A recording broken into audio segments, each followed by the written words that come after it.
Hi folks. Today in this video we are going to be taking a look at kind of our next step in our unit on political participation, and that is going to be political parties. So last week we spent our time, if you remember, taking a look at how we are socialized politically. So what kinds of things or how do we learn what we think about government? And we call these beliefs about the purpose of government, what we are socialized to believe, ideology, political ideology. So I had you guys last week take a look at the or your ideologies through a couple of different quizzes. Some of you were surprised, some of you not so much, but it is very important to consider your ideology or your beliefs about what goals the government should pursue are when it comes time to affiliating yourselves with a party for when you actually go and vote. So, just to jog your memory before we finish with notes here, if you remember, ideologies, just some examples, the big ones are going to be conservatives, liberals, etc. And these form the basis for our political parties. Political parties, as we will see as we go through this week, really have consistent ideologies. So, for example, the Republican Party has a conservative ideology, for example, and the liberal ideology or the Democratic Party, excuse me, has a liberal ideology. So our ideologies often lead us to the political party that we end up voting for.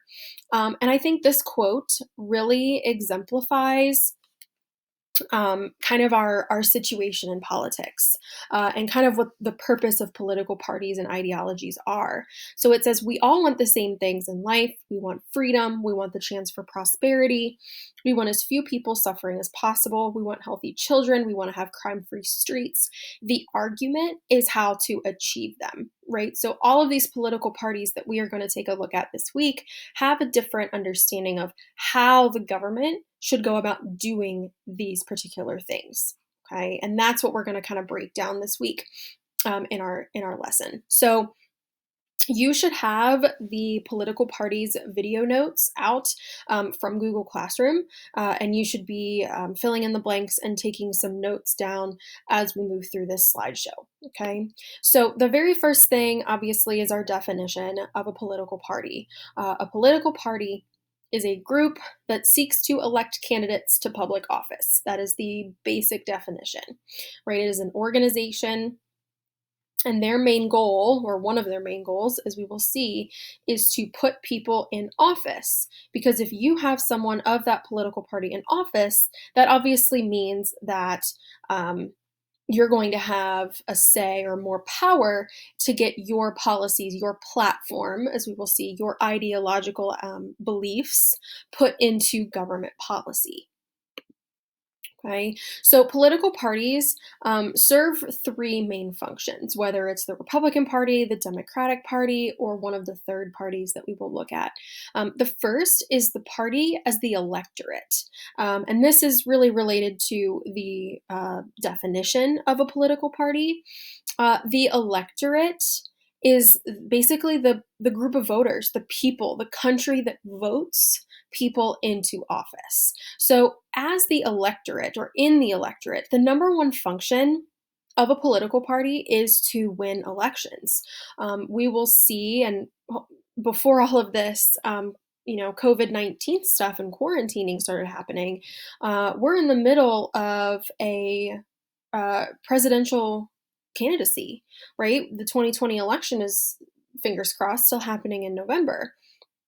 So, political parties are responsible for picking candidates, electing candidates, raising money for candidates, and also setting what is called the platform or the beliefs and values about government. So, we see the platform really being the ideology of the political party. This is where we would see either the liberal ideologies come into play, the conservative ideologies in the platform that the party sends out to people. Okay, so the political party is really going to play a role in elections, choosing who they want to be in power, helping them get elected, and helping them raise money to make sure that that happens. Now, one of the biggest things that the political parties do or have happen every time that they are trying to nominate a candidate, especially for the federal office, right, for president, is hold the national convention. So I know your notes talk about, what happens at the national convention. Why is the national convention so important? I do want you guys to write what is underlined, or type, I should say, what is underlined on this slide. So at this national convention, this is a part of that nominating process, but it's also a place where the party itself can get organized and motivated. They decide on that party platform. So every year, the national convention, the national branch of a political party, gets together and they decide on the platform, the goals and policies and general beliefs. Okay, and we will spend some time, actually, the rest of the days this week, going through some of the platforms of our major political parties and some minor third parties this week. Okay, now the national convention, especially in years of presidential elections, is where official nominations and candidate speeches happen. So we are actually, in the coming weeks, going to break down the election and the election cycle, the campaigning process, what it looks like to from declaring that you're running for the president to actually getting voted on for president, what that process looks like, the road to the White House. But the National Convention plays a big role in this. Then this is where the political party says, yes, we are officially endorsing or sponsoring a particular candidate for the office. Okay, so obviously in 2016, then the Republican National Convention officially nominated Donald Trump, and the Democratic National Convention nominated Hillary Clinton. Okay. This year already, I mean, since he is already in office, the Republican National Convention has nominated President Trump again, since he is seeking reelection. And I would assume at the timing of this video that Joe Biden will be the nomination for the Democratic Party. So we will see. Let's talk about current day political parties. Just as we looked at with voting trends last week, political parties have also been affected by some declining statistics, and we live in an era of divided government, and that has really been the case since 1968. We're seeing a decrease or a decline in party loyalty, particularly just kind of like with trust in government, really stemming from the 1960s and 70s with President Nixon. Mistrust of government, this idea that the government can be corrupt. And party loyalty, excuse me, the number of people that say that they are a Republican or a Democrat has followed a similar trend as voter turnout has. People, as we've seen, have become disillusioned or fed up with the government. So we've seen a decline in political efficacy, and as a result, people are not joining or declaring themselves as part of a party anymore. And what we've seen happen then on the flip side of that is in being an increase in independent voters. And independent voters would be people that don't subscribe to one political party. They're more moderate oftentimes, and they are going to be more likely to do what we talk about in a second, which is called split the ballot. Okay. Independent voters are more likely to split their ballot because they are not affiliated with one party or another. So when they vote, what this would look like is an independent voter would vote for candidates from both parties. So this has been a big trend, right? And this is something that I advocate for you guys in class, right? You should not vote in theory just because someone is a Republican and you identify as a Republican, right? As you will see, and hopefully as you saw in those ideology quizzes, the platform of the party is not going to match 100% your beliefs. And the same thing goes with the Democratic Party. Just because you believe that you are a Democrat doesn't mean that you should necessarily vote for every Democratic candidate. The new trend that we're seeing in independent voters are voters looking at candidates across the board, across the ideology spectrum and the political party spectrum, and voting based on how they believe. And that's what it means to split your ballot, right? That person may vote for a Republican candidate on because of a particular platform idea that they agree with, and a Democratic candidate on something that they agree with. Now, another reason why we're seeing a decrease in party loyalty is because political parties are really no longer the chief source of information for voters. Back in the day, before we had all of this new technology, political parties were really what were sharing information about politics, about the government's functions, and things like that. Now, we have social media, you have 24/7 news cycles. So people have access to this information and they don't need the political parties as much as they did. Okay. Now, because of this increase in independent voting, oftentimes where people will split their ballot, uh, decreasing party loyalty, we've seen mistrust in government. Since this era of the 1960s and 70s, we have oftentimes what is called divided government. And divided government happens when the presidency is usually held by one party and one or both parts of Congress are held by another party. So that is the case in our current government right now, right? The presidency is controlled by the Republican Party, right? President Trump is a Republican. And then the Senate, one part of Congress, is Republican. But on the other side, the House of Representatives is controlled by the Democratic Party. And that is a concrete example of divided government. Now, sometimes it happens that the presidency could be one party and both houses of Congress are of another party. But this is something that has happened more recently than in our nation's history. For a very long time, we had presidencies and Congress in the same political party. That was common. And now we're seeing this divided government. And that has implications for the functioning of our government. So think about it. If the president and one or both houses of Congress are a different political party, both of which have different ideologies, they're going to have different understandings of how to get things done in government, what the goals the government should pursue. So they're going to have a difficult time passing bills.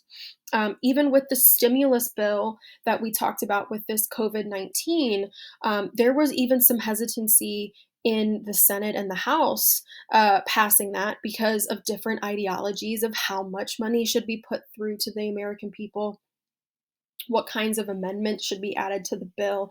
So that is obviously very difficult, even getting a bill passed through Congress. And then let's say the bill can get through Congress, but then makes it to the president, who is a different political party than Congress, right? The president could easily veto that bill if they are, ideologically different from Congress. So impacting government, we see divided government making things slowing the process down, and things are harder to get done. It creates what we call gridlock oftentimes, which again, we can kind of create this cycle, leads back into some mistrust in government, decline in party loyalty, a decrease in political efficacy, which then results in lower voter turnout. So it is kind of a cycle here. Okay, moving into the second function of a political party, the party serves as an organization. And really, we see political parties kind of operating at or in the format of federalism because it operates at different levels of government, just how federalism divides our government into national, state, and local governments. So, political parties, I love this graphic here. Political parties operate like a pyramid. So, at the very bottom, right, you have your local parties. So, in Cincinnati, we have local chapters of a Democratic Party, of the Republican Party, of minor parties. And these are local chapters, and their job is to really help recruit members, work on campaigns, get out the vote, right? Encouraging people to register. right? If or when you go vote, or if you've ever gone to vote with someone, they're the people that stand outside the voting booths, or the locations, and hand out like little flyers that talk about who the candidates are. Right? They're really the groundwork for the political party itself. Now, the state, then, going up the ladder a little bit, has a little bit more responsibility. There is a state Republican Party, there is a state Democratic Party in all 50 states. And they're responsible for registering members to vote officially, right? That's where you would send your paperwork to. And their goal is to focus mostly on statewide elections. So that would be like the governor, the assembly, the Congress of the state, for example. And then, of course, at the very top, we have the National Party. And the National Party is responsible for setting that platform for the entire pyramid here, focus on the national elections, and raise money for the party as a whole. Okay, so you can see how, just like in federalism, different responsibilities are given to the national, state, and local governments, political parties operate very similarly. Okay. Now, party in government. So this is when people are actually voted into office. Once that party is in office, what do we do, right? What kinds of policies do we put forward? And that's how the political party in government functions here.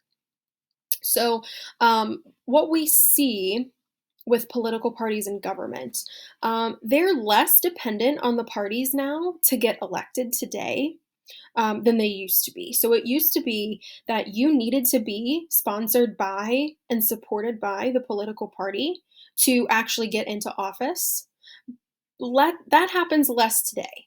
You don't necessarily have to be supported by the party 100% to get elected, but it still is very, very helpful if you are, right? Having the support of a political party brings recognition to a candidate, right? If you are the officially endorsed Democratic candidate by the Democratic Party, or the Republican candidate, right, you're going to have that name recognition.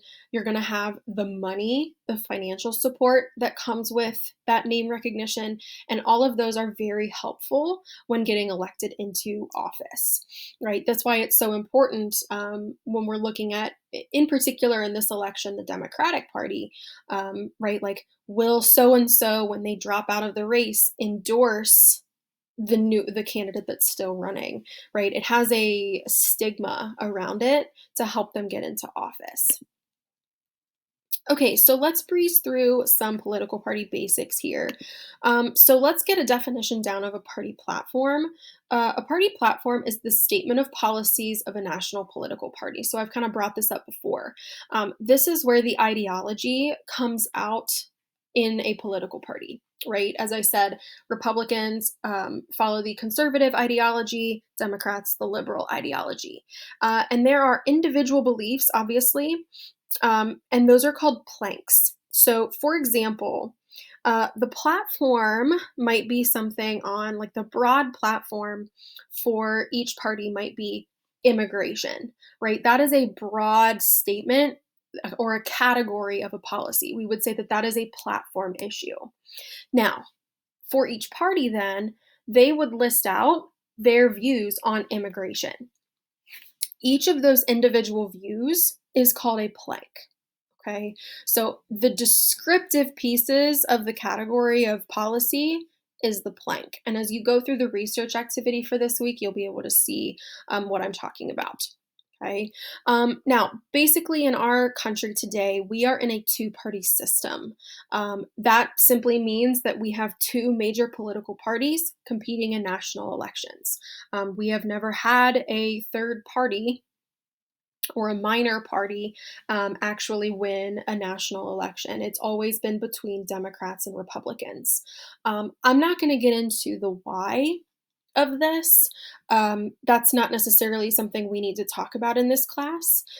If you are interested, though, in taking a look at why, for whatever reason, it comes down to two parties only oftentimes, I will post a video or a link to a YouTube video that kind of explains it, probably even better than I could explain it. So keep an eye out in Google Classroom for that. Now, I just said that we're in a two-party system with the Democratic Party and the Republican Party, but that doesn't mean that we don't have any other parties. We do. We have third parties, and they're called minor parties, and they can be ideological. So we talked about libertarianism last week. It's very, very small government. Goal of the government simply just should be to protect the rights of the people. That would be an ideological party. Okay, but parties can also be single issue. And that's exactly what it sounds like. They focus on a specific issue in government. So the marijuana party, you guys can probably guess what the marijuana party is going to be focusing on in terms of their issue, okay? The Right to Life party, again, it's kind of spelled out in the name there. Right to life being anti-abortion, right? The right to life begins at conception. Okay, so they're your pro-life political party. So those are single issues. Let's break down our two-party system into who tends to join and vote with each party, because these trends are pretty important. Um, Now, I do want to say that these are simply trends, not absolutes, right? So just because you are a younger person doesn't mean that you are going to vote Democratic. There are plenty of younger voters that vote Republican. Okay, so these are simply trends, all right, that we tend to see when we do some data collection. So the Democratic Party often encompasses younger voters and minorities, so African Americans, Hispanics, people of color. Women tend to vote Democratic as well. We talked about this when we talked about socialization and how gender socializes us. People who are lower income tend to vote Democratic, and that shouldn't surprise you as we were looking at the ideologies where Democrats want social equality, or sorry, economic equality and social freedom. And then interestingly, there is a geographic divide between where or who or what party people vote for. So coastal residents tend to vote Democratic. So we're talking like East and West Coast, Washington, California, New York, those 13 colony states, obviously not the South, but those North, New England states, I should say, tend to vote Democratic. On the flip side, then, we have Republicans who tend to be older voters, tend to be the majority white, often men, higher income, and like I said, that geographic divide here, Midwestern and Southern states tend to vote Republican. Okay. Let's talk about quickly kind of the two-party system here. I know I said I wouldn't get too into it, and I'll post that video, but we have a two-party system, and part of that is because we have a winner-take-all system. And the video that I'll post that you can watch kind of goes into it a little bit more. But what you just need to know is that legislative seats are awarded only to first place finishers, right? And because we have two major parties, well, they're probably going to get the majority of the votes no matter what. So that leaves third parties kind of in the dust here. Now, we do still have third parties, right? As we'll see in the activity this week, there is the Green Party, Libertarian Party, Socialist parties, all of which some of you matched with on that or one of those quizzes from last week. So those are considered to be third parties. And part of the problem with third parties, I think, can be seen in this, or the two-party system even, can be seen in this political cartoon. So Nader, Ralph Nader, is a guy, I don't know if you guys are familiar with him, but he has run many, many times for president as a third party, as a Green Party member, okay? Many times. And every time he announces his candidacy, right? The announcement of my candidacy is sweeping across America. I can feel the excitement. Well, guess who's jumping for joy? The Republican headquarters, right? Because they know that Nader is probably not going to make it through the entire candidacy, the entire election process, and his voters will ultimately end up voting for the Republican candidate, okay? I know that's confusing, guys. If you have questions on that, let me know. But just know that since we have a winner-take-all system, that leads to only two parties kind of getting in control. So third parties do have some advantages. So they bring new ideas to the table, and that acts as a check on Democrats and Republicans, right? It gives a diverse opportunity or a viewpoint for people to subscribe to if they don't believe in those ideologies. So it provides that alternative option, and kind of makes sure that the Democratic Party and the Republican parties are, staying on their toes and being able to compete with the third party members. Now, the disadvantages then, we talked about winner take all. So, really, they have no chance of winning. There's no chance of representation in government because we have that winner take all system. But most people think of number two as the biggest disadvantage. Third parties can impact an election because a lot of people consider it to be a vote for a third party is a wasted vote, or that they are stealing votes from a candidate that actually has a chance at winning. So that is kind of a thought that goes into third parties, right? Uh, you might as well vote Democratic or Republican because those are the ones that have the biggest chance of winning, and this would just be a waste of a vote instead, spoiling the actual election. Okay. All right, so before you move on and end your notes for today, just a couple of things. Go back and rewatch, answer any questions that you missed the first time, fill in any blanks that you missed, write down any questions you have, and then stop by office hours if you need help. You guys know if you leave something blank or write IDK, that's not going to get you credit. So make sure to stop by office hours if you need help, and I will talk to you guys soon.